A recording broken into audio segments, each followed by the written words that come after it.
日前，中国国家统计局发布的数据显示，1月份中国 CPI 同比急剧下降0.8%，刷新了2009年以来的最大单月降幅纪录。此外，中国 PPI 已经连续多月下滑，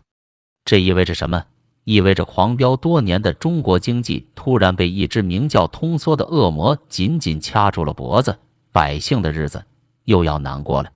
什么是通缩？相比家喻户晓的通货膨胀，通缩这个词对许多普通人来说还比较陌生。其实通缩就是通货紧缩，也就是说，社会上流通的货币变少了，于是商品和资产的价格就纷纷下降。表面看起来物价下降不是挺好吗？老百姓买东西便宜了，日子过起来岂不美滋滋？错，这只是表象。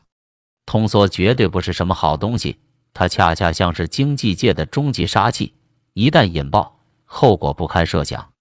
许多顶尖经济专家形象地比喻说，如果通胀是重感冒，那么通缩就是绝症癌症。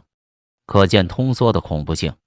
为什么通缩那么可怕？原因在于它会让国家经济陷入恶性循环的泥潭，令生产、投资、消费全面萎缩。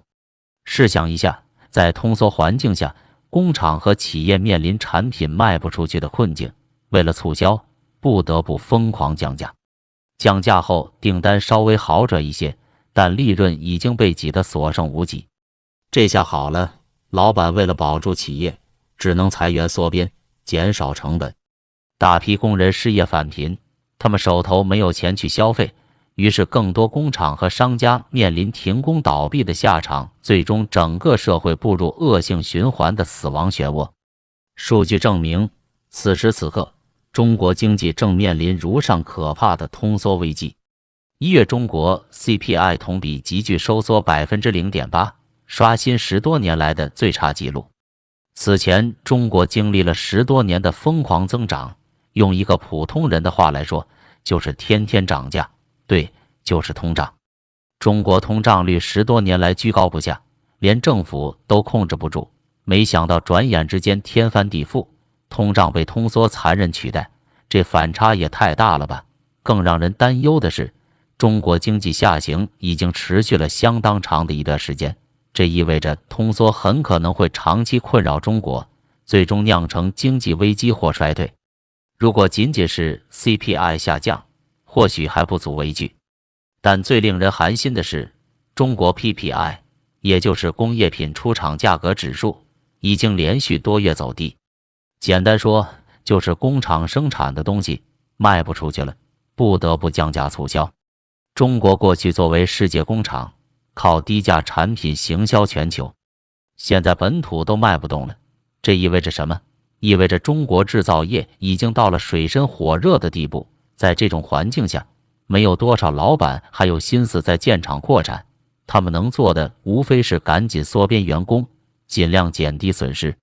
于是出现了今天中国社会的怪现象，空前高企的居民储蓄率。简单说，中国人手里的钱多得没处花。数据显示，2022年中国人民币存款增加约26万亿元，同比增长约 6.6 万亿元。2023年上半年，中国人民币存款总额高达278万亿，同比增长 11%， 花不完的钱都存银行了，那么谁还敢消费？这就出现了所谓的低欲望社会，人们对未来茫然无知，不敢消费，只能疯狂储蓄，整个社会的消费就此冻结。而消费是经济增长的第一引擎，一旦消费失速，经济遭重创也就不足为奇了。可以说，此时的中国经济正一步步陷入通缩带来的恶性循环泥潭，百业凋敝，就业萎缩，社会消费冻结，经济增长严重放缓，整个社会都被恐怖的通缩魔爪紧紧抓住，难以摆脱。许多业内专家表示，通缩的伤害远远大于通胀，它将让中国经济难以为继。更为严重的是，中国经济的通缩已经严重影响到人们的生活，给百姓的日子蒙上一层阴影。近年来，中国房地产业迅猛增长，带动了大量相关产业和人群的高收入高消费。北上广深等一线城市的房价飞速上涨，吸引了全国各地无数人才云集。这批高学历、高收入的白领，靠房产业发了一波小康，过上了高大上的生活。但是，随着近2年房地产业急转直下，这些白领也被狠狠拍了一巴掌。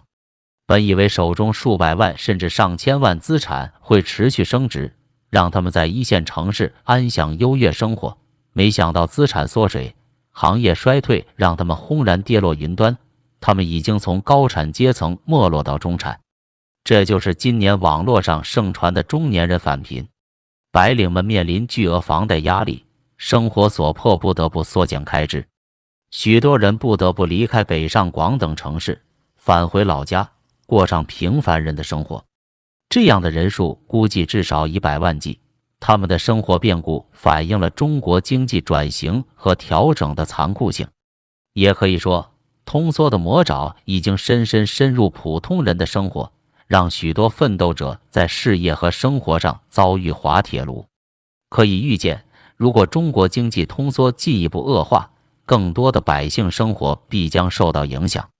失业会更加严重，消费会更加萎缩，大量刚刚爬上中产阶层的老百姓很可能再次跌落，他们追求的东西会从买房、买车变成温饱、求职，这会给中国社会的稳定带来不利的影响。与此同时，中国经济通缩所带来的影响已经逐渐波及全球。中国作为世界第2大经济体，它的消费市场一旦萎缩，必然会波及那些依赖对华出口的国家和地区。中国人不买奢侈品，法国香奈儿袋子就卖不动；中国人不买工业机械，德国的机床订单就会骤减。可以预见，中国通缩所导致的去全球化进程，会让不少曾经飞黄腾达的新兴市场国家风光不再，他们很可能重新陷入衰退和动荡。与此同时，中国产品价格的下降也会对其他经济体带来冲击，大量廉价的中国制造产品会涌入这些国家，严重挤压他们的就业市场。中国的通缩有可能让更多国家工人下岗，这无疑会加剧这些国家对中国的不满，甚至导致新一轮贸易战。当前中美贸易争端尚未解决，中国经济一旦通缩，美国工业就业的新一轮冲击无可避免，届时中美贸易战必将升级，甚至演变为全面的金融战争。到那时，可以预见，中美经贸关系会陷入前所未有的低潮，中国企业很可能成为新的捍卫国家安全的国家安全威胁，更多的禁令和制裁将向中企砸来。如果美国成功在全球范围内孤立中国经济，那么中国经济通缩的压力会成倍增长。最后，中国通缩还将通过数字货币这一新兴领域对全球经济带来冲击。中国正在推动数字人民币全球化，它被视为未来可能取代美元成为主导全球经济的货币。然而，中国经济一旦通缩，人民币的国际地位和数字人民币的国际承认度都将大打折扣。到时，中国数字货币的全球布局很可能落空，被迫让位于美国和其盟友推行的数字美元。这无疑会成为中美金融领域争霸的又一个战场。中国经济的通缩已经严重影响国内经济社会发展，并将对全球经济产生多方面的冲击。它加剧了中国国内的经济社会矛盾，可能导致更多百姓生活困顿。同时，它也将通过贸易、投资、就业岗位等不同途径波及全球，加剧中国与西方主要经济体，特别是美国之间的矛盾冲突。如若情况继续恶化，中美经贸关系的全面冰封也将成为可能。